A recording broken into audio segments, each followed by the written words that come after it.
everybody. Scott Hollister with Landscape Management Magazine. Thanks for tuning in today on Landscape Management TV. Happy to be joined today by Philip Wagner. Philip is the maintenance division manager at Fisk Lawnscapes in Colorado Springs. Philip, great seeing you again. How's everything in the mountains today?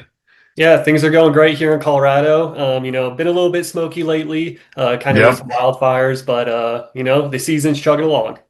Awesome. Awesome. Well, Philip and I have spoken before on the same topic, and today we want to talk a little bit about autonomous mowing. If you happen to see the July cover story in landscape management, it was on autonomous mowing, and it talked to contractors from around the country about their experiences introducing autonomous mowing into their operations. And Philip and I connected several years back when Fisk took kind of a trial run with Scythe Robotics. We were working on a story with Scythe, and Philip was kind of running a trial with their, was it the M52s? Were those just out when you were Yeah, trialing those? M52s. Yep. Okay.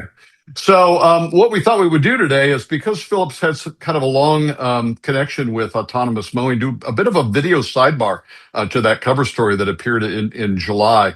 And Philip, I guess I'll start by asking you, what was your motivation? What was the company's motivation behind giving autonomous mowing a try with that demo back in, I think it was 2024? Yep, yeah, that's right. Back in kind of 23, 24 is when we kind of had those for a full season. And the motivation for kind of bringing those on, kind of a couple reasons. Labor is, a huge thing that everyone talks about. But kind of the other part of that is that it just kind of came naturally to us. Scythe was and still is a local company to Colorado. They are from Boulder. Now they're in Broomfield. And so it just kind of came naturally for us to, go down the robotics and kind of electrification side of things, kind of in the landscape industry. The other side was just kind of taking care of our guys, electric autonomous mowers, less fumes, less noise for the guys, and just really trying to see, hey, how can we better our team's life and also, put them into a more productive position, out in the field. As we will get into here in a little bit, you and the company's journey with autonomous has kind of taken some additional twists and turns here. What did you learn from that first exposure that you've kind of helped you as you guys have taken step two and step three and beyond? What do you remember from those first days that kind of you still keep in mind as you guys kind of evolve how you're using those tools? Yeah, it really has been such a learning curve, over the last several years, speaking directly with Scythe, and kind of when we were using them, the ownership model of the actual equipment is just as important as the actual machine, that you're working with. Scythe was, and still is a lease model, which makes it a little bit more interesting on how you integrate that into your Right. operations versus some of the other equipment manufacturers that have come out. It's not a lease model, it's a strictly kind of purchase where you own the equipment. And just really trying to understand how do you fit autonomous mowing into your operations depending on your personnel and your specific properties. Ha- Uh, so I teased that you guys have your journey has continued with autonomous mowing, and you've gone through a couple of different manufacturers, a couple of different models. What does that all look like since that first experience with Scythe? Yep, yeah. So we had Scythe for kind of a full season. And then last year, we worked directly with John Deere.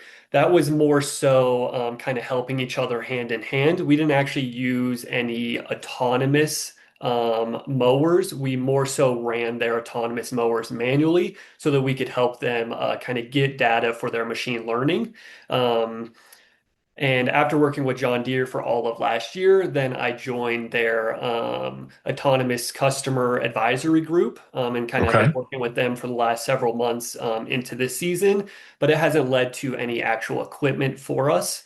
So yeah, I went from Scythe to John Deere, and then most recently at the beginning of this year, we started partnering with Cress and the Okay. Voyagers, and we currently have two Voyagers after having a really hopeful demo earlier this year. The machines that you're talking about are more traditional, larger. wider width of cut machines in the case of Scythe and at least the John Deere prototypes that I've seen. Those are can be operated as a standard stand-on ZTR. The Voyager is very similar to that. Have you guys given consideration to any of the smaller units, the I guess the leave behind units where Fisk might just maintain them and leave them on a particular site? Have you done any work with that technology? Yeah, we have done a little bit of work, and it's definitely in the brainstorming phase as far as how do Right. we further implement it. Our initial work was, we also do install and build. And on one of our residential ones, after our install out there, we don't do residential maintenance, but after our install out there, we did leave a small crest mower with them, and they've loved it so far. But from the commercial standpoint, we're still trying to understand how that could be possibly Right. implemented. How do you leave a small mower on a commercial site? So yeah, that's been a little Right. bit more difficult to try and implement, but definitely a lot of brainstorming happens kind of during the off season. Sure, sure. And the contractors that we spoke with for the July cover story, uh, the majority of them offered both commercial and residential. So they had applications where they could use both types. So they Mhm. did have residential customers where they could arrange to leave smaller units behind and have them maintained on a regular basis versus the commercial properties, parks, municipalities, things of that nature, where the larger ones just make way more sense. So, um, as you guys have gone down this road, I'm interested in reaction, and you touched a little bit earlier on your team members and how they have responded. How have they adjusted to the use of autonomous mowing? And similarly, what has been customer reaction as they've seen these machines running by themselves through the outside of an office building or whatever the case might be? Yeah, yeah, it's been a huge adjustment both for the team and the customer reactions have been pretty surprising, I'll say. On the team side, we've had to really rethink so much of how do we staff, how do we schedule stuff. There were points earlier this season when we were first adopting and integrating the Voyagers where my team was ready to walk away. There was just so much Yeah, new stuff, so much learning, and a lot of problems, to be honest. It's still such new technology, and with any new right, tech and any new innovation, there are these leaps of success, but there's all these tiny little things that you don't know about until you're in the deep end of it. So I've really had to, reframe my own thinking and then also, talk to my team differently of like, hey, if we are going to implement these, we have to think about things so much differently. right. The industry as a whole hasn't really changed much, in decades, right? But autonomous stuff and electrification, is really, leading the way into a new direction that allows for new positions, and just a new way to think about the industry. So it's been a huge change on the team side of things for sure. On the Yeah, customers have they been Yeah. supportive of this move? Customers super supportive, super positive. Joey, he's our main operator for the autonomous mowers. The number one question that he always gets is, "Hey, is this going to replace you guys?" Right? That's Yeah, always the question people ask when they see this little robot zooming across the turf. And the answer is always, "There's so much more to maintaining a property than just mowing the grass. These are here to lend a helping hand. They're not replacing anybody. If anything, right. it's allowing us to do more work, better work, that really serves our clients." Right. Yeah. But just as it's been told to me before, more high value work. Exactly. It's really the fine details while the mower's taking care of this, crew members. And some of them, I'm assuming, would probably rather still be on the back of a mower all day long versus doing some of the other work. And others might find really a rewarding advancement in their careers by being able to really branch out and try different things. So it's Exactly. certainly opening up a lot of different avenues. So, Mhm. um, as we kind of wrap up here, just lessons you've learned so far. What's been the best part? Maybe this part that surprised you the most. And I won't say what's been the worst part because I don't think that's really fair. But are there parts of that experience that maybe haven't lived up to what maybe you were expecting as you entered all of this? Yeah, for sure. Yeah, I'll start with the best parts. It goes to back to kind of what we were just talking about is, the opportunity for people to really find something more passionate, to find something that they really enjoy doing. People love to mow grass. That is absolutely true. But what is kind of that next step, in your career, in your job that, can be maybe a little bit more tech focused, a little bit more innovation focused, those finer details on a property that, that a lot of our people really love to do. So that's Right. been really cool just to see the direction of the whole industry, the direction of my own team as well, to really see them geek out about certain things is, one of my favorite parts about the job is when other people are passionate, that gives me passion. Right.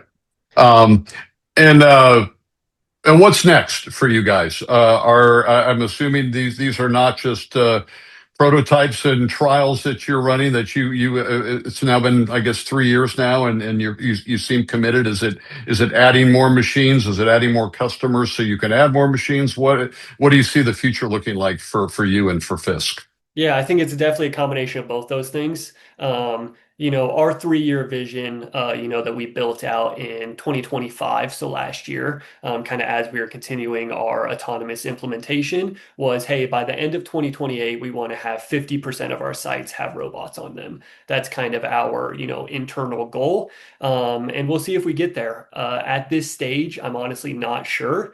I'd say that we have maybe 10% of our total turf acreage that is mowed completely autonomously. That's not a whole lot. But Right. when we think about, our individual crews that are doing it, Joey's crew, he's probably doing 25 to 30% of his whole route autonomously. So, when we look at a year and a half, 2 years from now, we'll see if we're at that 50% or not. We'll see what other units we're also trying, right? We've went from Scythe, uh, you know, did a little stuff with John Deere. Now we're with Cress. We'll see. Do we continue with Cress? Do we add more Cress? Does another, manufacturer come out with another one of those leaps and bounds of innovation, Sure. that really piques our interest? We're in a really cool spot where we can do all sorts of stuff and really anything that we want and set our mind to. So yeah, we'll kind of see, honestly. Yeah, it's so much in its infancy still, both from a manufacturer standpoint. You have companies that really have grown by leaps and bounds and are offering real day-to-day solutions right now. You have others that are still working on the technology and ready to introduce equipment commercially, and that's going to constantly change. And I think from a professional contractor standpoint, folks like yourself and Fisk are kind of still feeling their way. And I certainly think it's going to be part of the future, and we'll just, I guess, see how much part of the future it is. So, well, Yep. now you just need one that can push snow in the winter, and you guys will be all set then. We've talked about it. Every manufacturer, I'm like, hey man, we have a whole other side of the business that is ready for the taking. Let's figure that out too. Well, that will be another video. We can do that at another time as soon as you figure that out. So, Perfect. Philip Wagner with Fisk Lawnscapes in Colorado Springs. I really appreciate the time, both for the original interview that we did back in 2024 in LM, and then this video sidebar to our July cover story. So, thanks for your time today, Philip. Appreciate it. Yeah, of course. Thanks so much. He's Philip Wagner with Fisk Lawnscapes. I'm Scott Hollister with Landscape Management. Thanks for tuning in on Landscape Management TV.